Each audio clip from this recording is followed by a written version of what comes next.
The Arabian Nights, or the 1001 Nights, first story. The story of King Shahryar and Scheherazade, his vizier's daughter. During the time of the Sassanid dynasty, in the peninsulas of India and Indochina, there lived two kings who were brothers. The older brother was named Shahryar, the younger Shahzaman.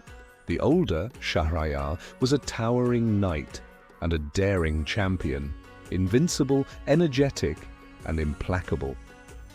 His power reached the remotest corners of the land and its people, so that the country was loyal to him, and his subjects obeyed him. Shahryar himself lived and ruled in India and Indochina, while to his brother he gave the land of Samarkand to rule as king. 10 years went by when one day Shahryar felt a longing for his brother the king, summoned his vizier, who had two daughters, one called Shahrazad, the other Dinarzad, and bade him go to his brother. Having made preparations, the vizier journeyed day and night until he reached Samarkand. When Shahzaman heard of the vizier's arrival, he went out with his retainers to meet him. He dismounted, embraced him, and asked him for news from his older brother, Shahryar. The vizier replied that he was well, and that he had sent him to request his brother to visit him. Shahzaman complied with his brother's request and proceeded to make preparations for the journey. In the meantime, he had the vizier camp on the outskirts of the city and took care of his needs. He sent him what he required of food and fodder, slaughtered many sheep in his honor, and provided him with money and supplies, as well as many horses and camels. For 10 full days he prepared himself for the journey. Then he appointed a chamberlain in his place and left the city to spend the night in his tent near the vizier. At midnight he returned to his palace in the city to bid his wife goodbye. But when he entered the palace, he found his wife lying in the arms of one of the kitchen boys. When he saw them, the world turned dark before his eyes, and shaking his head, he said to himself, "I am still here, and this is what she has done when I was barely outside the city. How will it be and what will happen behind my back when I go to visit my brother in India?" He got exceedingly angry, adding, "By God, I am king and sovereign in Samarkand, yet my wife has betrayed me and has inflicted this on me." As his anger boiled, he drew his sword and struck both his wife and the cook. Then he dragged them by the heels and threw them from the top of the palace to the trench below. He then left the city and, going to the vizier, ordered that they depart that very hour. The drum was struck, and they set out on their journey, while Shahzaman's heart was on fire because of what his wife had done to him and how she had betrayed him with some cook, some kitchen boy. They journeyed hurriedly, day and night, through deserts and wilds, until they reached her land of King Shahryar, who had gone out to receive them.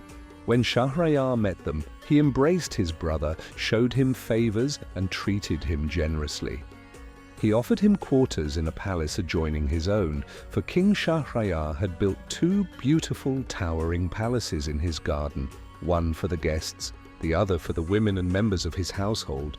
He gave the guest house to his brother, Shahzaman, after the attendants had gone to scrub it, dry it, furnish it, and open its windows, which overlooked the garden. Thereafter, Shahzaman would spend the whole day at his brother's, return at night to sleep at the palace, then go back to his brother the next morning. But whenever he found himself alone and thought of his ordeal with his wife, he would sigh deeply, then stifle his grief and say, "Alas, that this great misfortune should have happened to one in my position." Then he would fret with anxiety, his spirit would sag, and he would say, "None has seen what I have seen." In his depression, he ate less and less, grew pale, and his health deteriorated.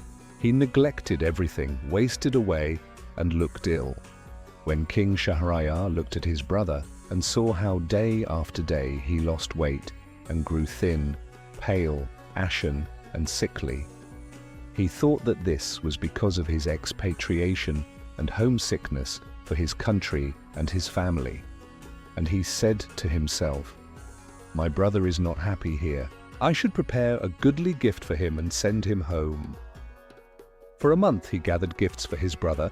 Then he invited him to see him and said, "Brother, I would like you to know that I intend to go hunting and pursue the roaming deer for 10 days.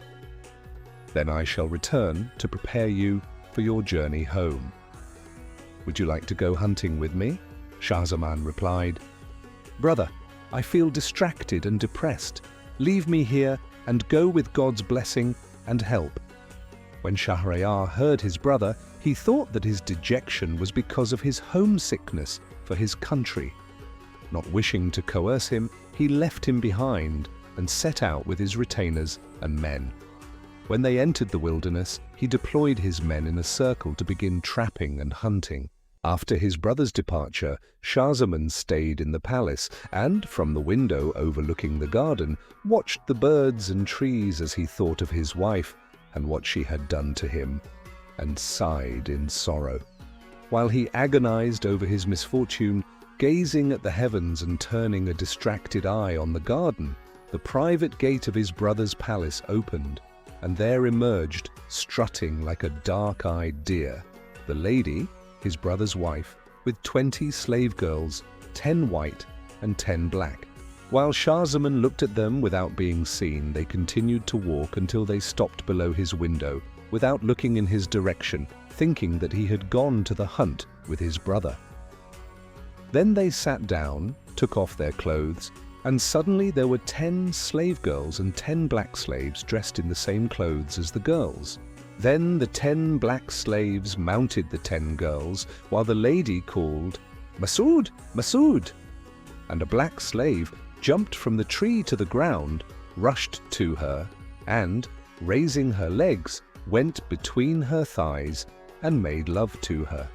Masood topped the lady, while the 10 slaves topped the 10 girls, and they carried on till noon. When they were done with their business, they got up and washed themselves. Then the 10 slaves put on the same clothes again, mingled with the girls, and once more there appeared to be 20 slave girls. Masood himself jumped over the garden wall and disappeared, while the slave girls and the lady sauntered to the private gate, went in, and, locking the gate behind them, went their way. All of this happened under King Shahzaman's eyes.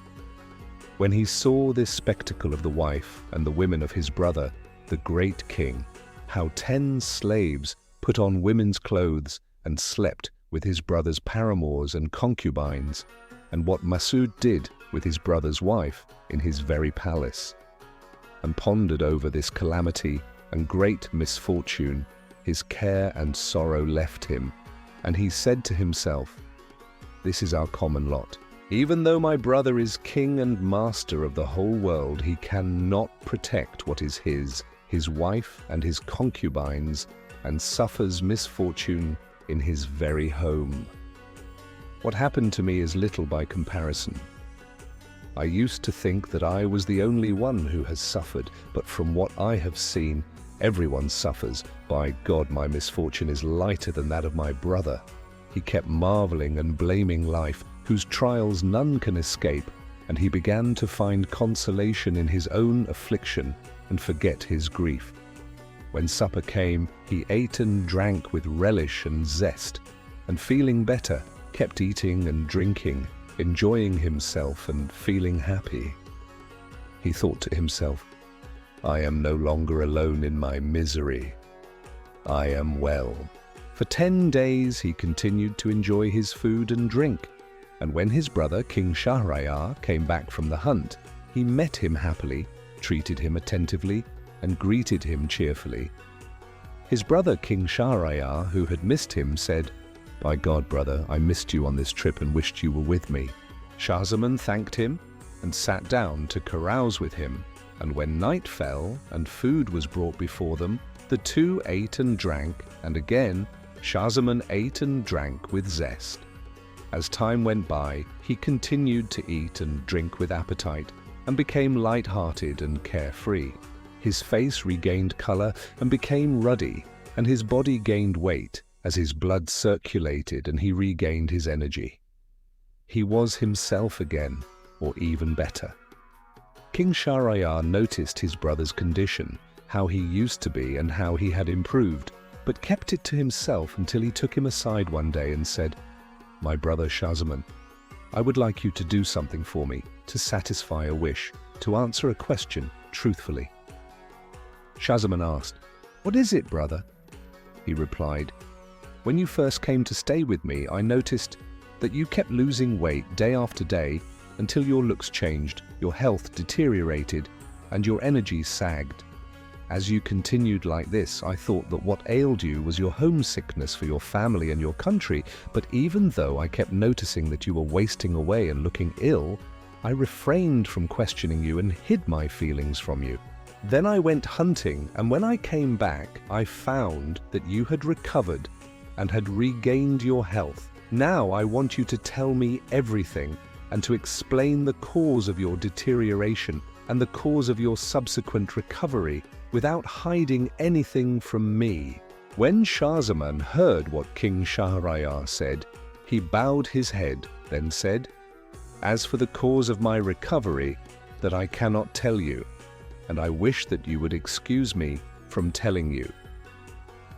The king was greatly astonished at his brother's reply and, burning with curiosity, said, "You must tell me, for now at least explain the first cause."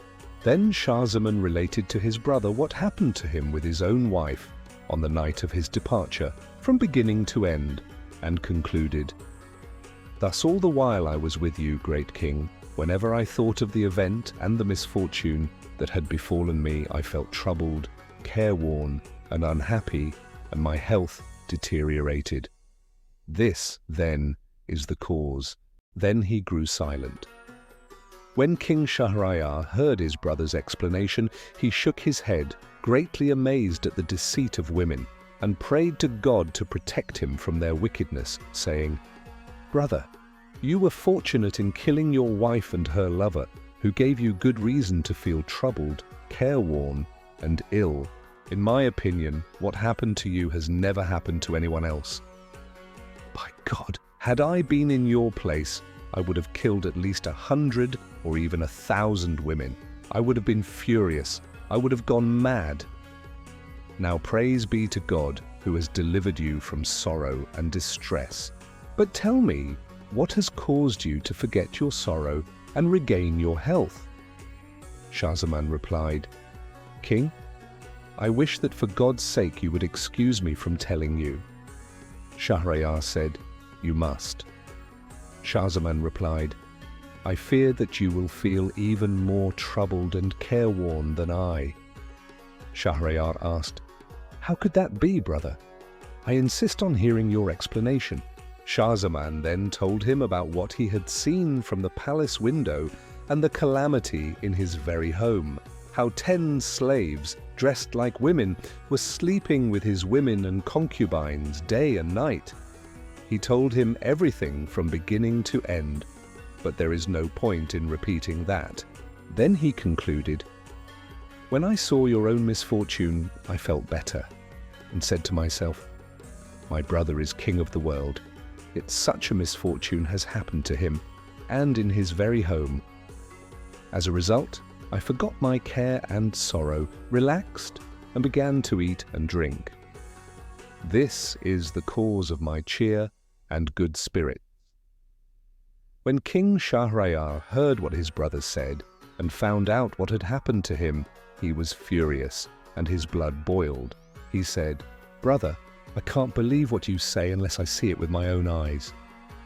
When Shahzaman saw that his brother was in a rage, he said to him, "If you do not believe me, unless you see your misfortune with your own eyes, announce that you plan to go hunting. Then you and I shall set out with your troops, and when we get outside the city, we shall leave our tents and camp with the men behind. Enter the city secretly and go together to your palace. Then the next morning you can see with your own eyes." King Shahryar realized that his brother had a good plan and ordered his army to prepare for the trip. He spent the night with his brother, and when God's morning broke, the two rode out of the city with their army, preceded by the camp attendants who had gone to drive the poles and pitch the tents where the king and his army were to camp. At nightfall, King Shahryar summoned his chief chamberlain and bade him take his place. He entrusted him with the army and ordered that for 3 days no one was to enter the city. Then he and his brother disguised themselves and entered the city in the dark. They went directly to the palace where Schahzaman resided and slept there till the morning. When they awoke, they sat at the palace window watching the garden and chatting until the light broke, the day dawned, and the sun rose. As they watched, the private gate opened, and there emerged as usual the wife of King Shahryar, walking among 20 slave girls. They made their way under the trees until they stood below the palace window where the 2 kings sat. Then they took off their women's clothes, and suddenly there were 10 slaves who mounted the 10 girls and made love to them. As for the lady, she called, "Masood, Masood," and a black slave jumped from the tree to the ground, came to her and said, "What do you want, you slut? Here is Saad al-Din Masood." She laughed and fell on her back, while the slave mounted her, and like the others, did his business with her. Then the black slaves got up, washed themselves, and, putting on the same clothes, mingled with the girls. Then they walked away, entered the palace, and locked the gate behind them. As for Masood, he jumped over the fence to the road and went on his way. When King Shahryar saw the spectacle of his wife and the slave girls, he went out of his mind, and when he and his brother came down from upstairs, he said, "No one is safe in this world. Such doings are going on in my kingdom and in my very palace. Perish the world and perish life. This is a great calamity indeed." Then he turned to his brother and asked, "Would you like to follow me in what I shall do?" Schahzaman answered, "Yes, I will." Shahryar said, "Let us leave our royal state and roam the world for the love of the Supreme Lord. If we should find one whose misfortune is greater than ours, we shall return. Otherwise, we shall continue to journey through the land without need for the trappings of royalty." Schahzaman replied, "This is an excellent idea. I shall follow you." Then they left by the private gate, took a side road, and departed, journeying till nightfall. They slept over their sorrows, and in the morning resumed their day journey until they came to a meadow by the seashore. While they sat in the meadow amid the thick plants and trees discussing their misfortunes and the recent events, they suddenly heard a shout and a great cry coming from the middle of the sea. They trembled with fear, thinking that the sky had fallen on the earth. Then the sea parted, and there emerged a black pillar that as it swayed forward got taller and taller until it touched the clouds. Shahryar and Schahzaman were petrified. Then they ran in terror, and climbing a very tall tree, sat hiding in its foliage. When they looked again, they saw that the black pillar was cleaving the sea, wading in the water toward the green meadow until it touched the shore.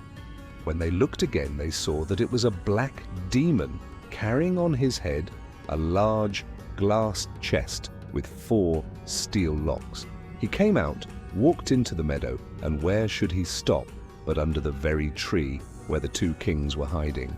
The demon sat down and placed the glass chest on the ground. He took out 4 keys and, opening the locks of the chest, pulled out a full-grown woman. She had a beautiful figure and a face like the full moon and a lovely smile. He took her out, laid her under the tree, and looked at her, saying, "Mistress of all noble women, you whom I carried away on your wedding night, I would like to sleep a little." Then he placed his head on the young woman's lap, stretched his legs to the sea, sank into sleep and began to snore. Meanwhile, the woman looked up at the tree and, turning her head by chance, saw King Shahryar and King Schahzaman. She lifted the demon's head from her lap and placed it on the ground. Then she came and stood under the tree and motioned to them with her hand, as if to say, "Come down slowly to me." When they realized that she had seen them, they were frightened, and they begged her and implored her in the name of the Creator of the heavens to excuse them from climbing down. She replied, "You must come down to me." They motioned to her, saying, "This sleeping demon is the enemy of mankind. For God's sake, leave us alone." She replied, "You must come down, and if you don't, I shall wake the demon and have him kill you." She kept gesturing and pressing until they climbed down very slowly and stood before her. Then she lay on her back, raised her legs and said, "Make love to me and satisfy my need, or else I shall wake the demon and he will kill you." They replied, "For God's sake, mistress, don't do this to us, for at this moment we feel nothing but dismay and fear of this demon. Please excuse us." She replied, "You must," and insisted, swearing, "By God who created the heavens, if you don't do it, I shall wake my husband the demon and ask him to kill you and throw you into the sea." As she persisted, they could no longer resist, and they made love to her, first the older brother, then the younger. When they were done and withdrew from her, she said to them, "Give me your rings." And pulling out from the folds of her dress a small purse, opened it and shook out 98 rings of different fashions and colors. Then she asked them, "Do you know what these rings are?" They answered, "No."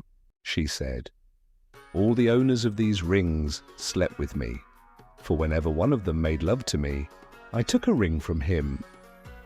Since you two have slept with me, give me your rings, so that I may add them to the rest and make a full 100. 100 men have known me under the very horns of this filthy, monstrous cuckold, who has imprisoned me in this chest, locked it with 4 locks, and kept me in the middle of this raging, roaring sea. He has guarded me and tried to keep me pure and chaste, not realizing that nothing can prevent or alter what is predestined, and that when a woman desires something, no one can stop her." When Shahryar and Shahzaman heard what the young woman said, they were greatly amazed, danced with joy, and said, O God, there is no power and no strength save in God the Almighty, the Magnificent. Great is women's cunning." Then each of them took off his ring and handed it to her. She took them and put them with the rest in the purse. Then, sitting again by the demon, she lifted his head, placed it back on her lap, and motioned to them, "Go on your way, or else I shall wake him." They turned their backs and took to the road. Then Shahryar turned to his brother and said, "My brother Shahzaman, look at this sorry plight. By God, it is worse than ours. This is no less than a demon who has carried a young woman away on her wedding night, imprisoned her in a glass chest, locked her up with 4 locks, and kept her in the middle of the sea. Brother, let us go back to our kingdoms and our cities, never to marry a woman again. As for myself, I shall show you what I will do." Then the 2 brothers headed home and journeyed till nightfall. On the morning of the 3rd day, they reached their camp, and men entered their tent and sat on their thrones. The chamberlains, deputies, princes, and viziers came to attend King Shahryar, while he gave orders and bestowed robes of honor, as well as other gifts. Then, at his command, everyone returned to the city, and he went to his own palace and ordered his chief vizier, the father of the 2 girls, Scheherazade and Dinarzade, who will be mentioned below, and said to him, "Take that wife of mine and put her to death." Then Shahryar went to her himself, bound her, and handed her over to the vizier, who took her out and put her to death. Then King Shahryar grabbed his sword, brandished it, and, entering the palace chambers, killed every one of his slave girls and replaced them with others. He then swore to marry for 1 night only and kill the woman the next morning in order to save himself from the wickedness and cunning of women, saying, I cannot trust a single woman anywhere on the entire face of the earth." Shortly thereafter, he provided his brother Shahzaman with supplies for his journey and sent him back to his own country with gifts, rarities, and money. The brother bade him goodbye and set out for home. Shahryar sat on his throne and ordered his vizier, the father of the two girls, to find him a wife from among the prince's daughters. The vizier found him one, and he slept with her and was done with her.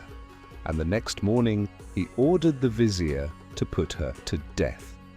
That very night he took one of his army officer's daughters, slept with her, and the next morning ordered the vizier to put her to death.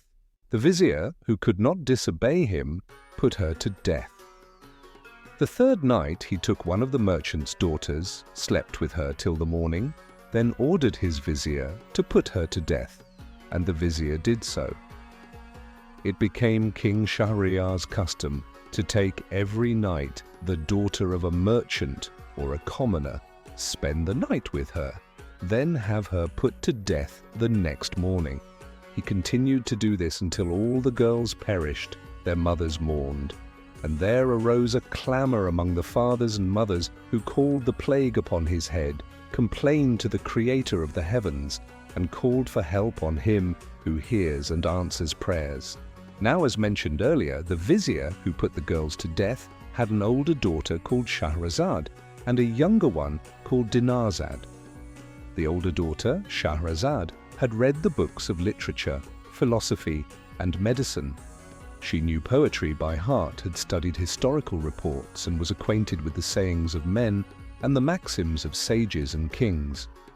She was intelligent, knowledgeable, wise, and refined. She had read and learned. One day she said to her father, "Father, I will tell you what is in my mind." He asked, "What is it?" She answered, "I would like you to marry me to King Shahryar, so that I may either succeed in saving the people or perish and die like the rest." When the vizier heard what his daughter Shahrazad said, he got angry and said to her, "Foolish one, don't you know that King Shahryar has sworn to spend but one night with a girl and have her put to death the next morning? If I give you to him, he will sleep with you for one night and will ask me to put you to death the next morning, and I shall have to do it, since I cannot disobey him." She said, "Father, you must give me to him even if he kills me." He asked, "What has possessed you that you wish to imperil yourself?" She replied, "Father, you must give me to him. This is absolute and final." Her father, the vizier, became furious and said to her, "Daughter, he who misbehaves ends up in trouble, and he who considers not the end, the world is not his friend. As the popular saying goes, I would be sitting pretty but for my curiosity. I am afraid that what happened to the donkey and the ox with the merchant will happen to you." She asked, "Father, what happened to the donkey, the ox, and the merchant?"